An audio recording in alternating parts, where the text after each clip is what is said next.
Hello, beautiful sacred beings. This is Anna Kowalska, the hostess of Sacred Success Salon.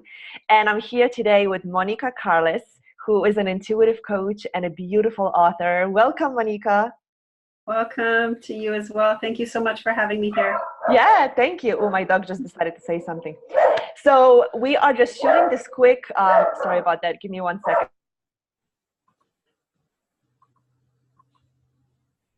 Sorry. Okay. I usually let him go outside and I just totally didn't do it.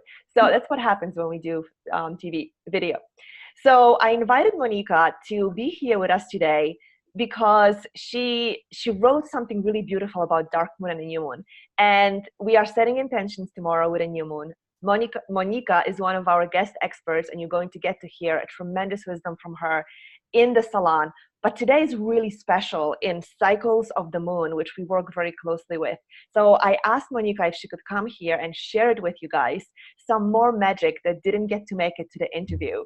So Monika, let's just talk for a few minutes about the dark moon and what it is and the difference between dark and new moon.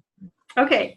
So traditionally in the modern times right now, dark moon is actually called new moon because it is when the new cycle of the moon's phases is starting. So modern astrology and astronomy is calling it new moon.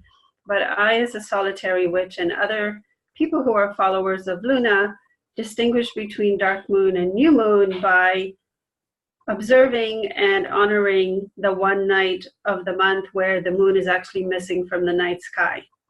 And so it's a powerful portal because we can enter that portal in solitude and introspection and find the rest, the deep rest that we need between phases. So we've just been waning from full. Now we're in dark, and tomorrow on the new moon, when the first light of the first crescent moon appears in the sky, then we start waxing again towards full illumination at the full moon again. So you can see how the universe kind of provides us with this momentary pause. And we don't take it because we jump immediately from the waning phase into new, and we start manifesting on a night that is really meant for solitude and introspection. So tonight on the dark moon, we go deep, we can seek our edges, we can ask for guidance about what our shadows are, and we take that deep rest. And then tomorrow on the new moon is when we cast our dream seeds. And so the energy is so different on the two nights, but because we're always rushing to the light, we miss this dark moon phase. So I like to distinguish, and that's why I write about the dark moon and try to educate about it, because I feel like we're missing this crucial part of our journey every month, which is kind of like a mini year, you know? Yes. Yeah, and we have a conversation with a couple of the experts you included about working with cycles and really using the power of the moon and helping us manifest every month instead of waiting for the whole entire year. Yeah. So yeah, and I loved finding this pause today. And I was just commenting to another expert when I set the dates for Sacred Success Salon to launch. It was sort of a calculated decision when I would do it. Yeah. And I didn't realize that, and of course I was guided because I always ask for guidance, right? But it's starting on Wednesday, which is in the new moon window. So so tomorrow, you guys, if you want to join us here in Facebook, I'll be doing a quick new moon intention setting ceremony for the salon, and you can join me in so you can set your intentions. But today what you can do is ask, pause, right? Mm-hmm. So is it go ahead. You can pause, and introspection is really important because when we're missing that introspection piece, we're not really listening to ourselves. And the whole point of going through life is to be mindful of ourselves, you know, listening to our inner wisdom, our higher guide. And so when we miss that piece in the month, I feel like it doesn't set us up properly for the whole next cycle. So, and that's when I call Lilith in as well. Yes. Can you talk about Lilith for a minute? And I'm just going to share this because I pulled the card from my goddess deck. Lilith is about power.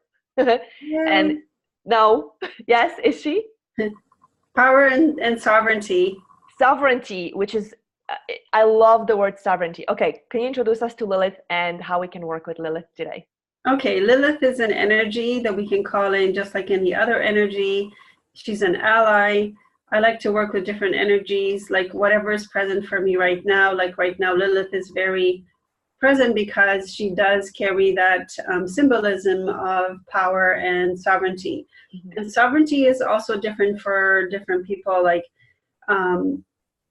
right now, and why I'm attracted to her right now, and I'm sure why you're attracted to her right now, is because you're in that phase of exploring, you know, your own sovereignty. Mm-hmm. And so I like to call her in as an energy that I can work with to amplify what I already know to be true for myself. So when I'm seeking sovereignty, I'm seeking sovereignty in my thoughts, in my actions, and in my spirituality. And Lilith is kind of a dark goddess. You know, she comes from kind of a tradition of, she was actually, well, should I just go ahead and say quickly who she was in the kind Please. of, yeah, okay, sorry. Because I'm just assuming everybody knows who she is. But that's not the case, may not be the case. Yeah, so just quickly, she was purported to be the first wife of Adam, and because she had her own ideas, she had her own thoughts, and she didn't want to be, she wanted to be sovereign, and she wanted to make her own decisions, and how she lived within the Garden of Eden, she wanted to listen to her own voice. She was sent away and later demonized, which I feel was kind of like setting up the whole of femininity and the whole divine feminine as a demon and something that to be afraid of and squashed. Yeah. So right now, as the divine feminine is rising, Lilith is really rising up in us individually, and she's teaching us about sovereignty, about holding our own voice, and about finding power within ourselves. Mm-hmm. As you're sharing about how I literally can feel this rawness rising, this raw energy just rising up through my body. Yes. Mm-hmm.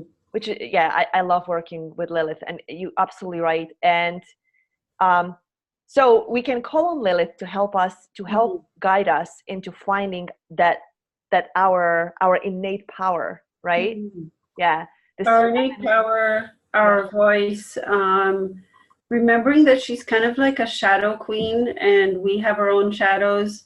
And so she helps us to uncover those shadows, and they're not necessarily anything to be afraid of or to be like to shove aside. Our shadows is where our power lies. It's where we find our greatest intuition and our greatest tapping into that chaos as well. That is really a part of the divine feminine, is really important. And Lilith is an energy that helps to amplify that. So when you ask her to come in to be an ally in your day or in your meditation or in your dark moon practice, which actually in my article on Elephant Journal, people can find a ritual for the dark moon and a ritual for the next full moon cycle.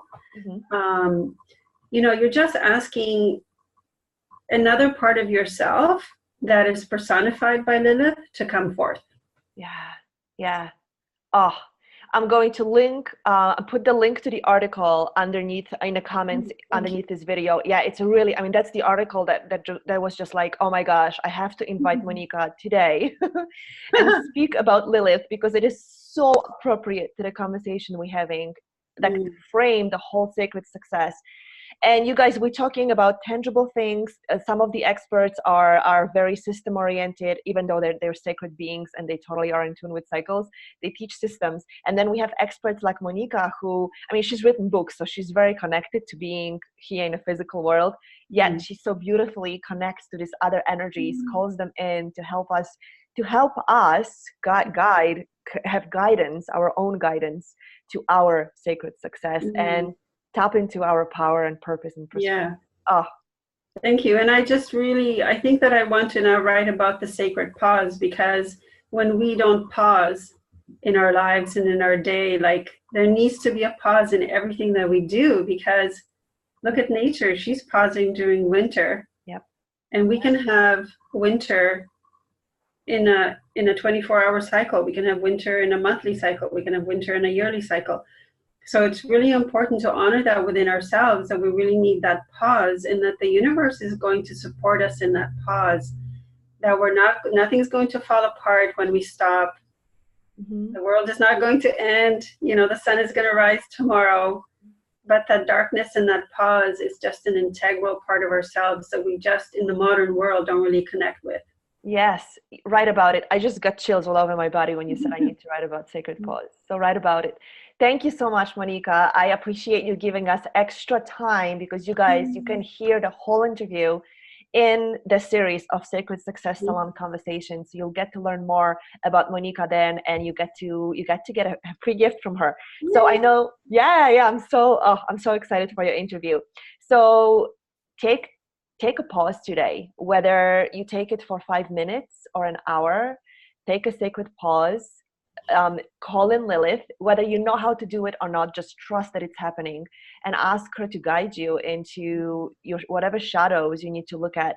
So tomorrow when we come and set intention for the series, you had the space to kind of pause, recalibrate, get some insight, right? Yeah. And the way to call her in is really by intention. And you just said the word intention, but it's really just, as soon as you make that intention that you want to call her in, she's there because she's part of you. So it's all happening. Yeah, thank you. Oh, I love that, Monika. You are so precious, and thank you so much for your generosity. Thank you. Yeah, and we'll see you at the interview. See you then. Yeah, thank you. Bye, Monika. Bye, everybody.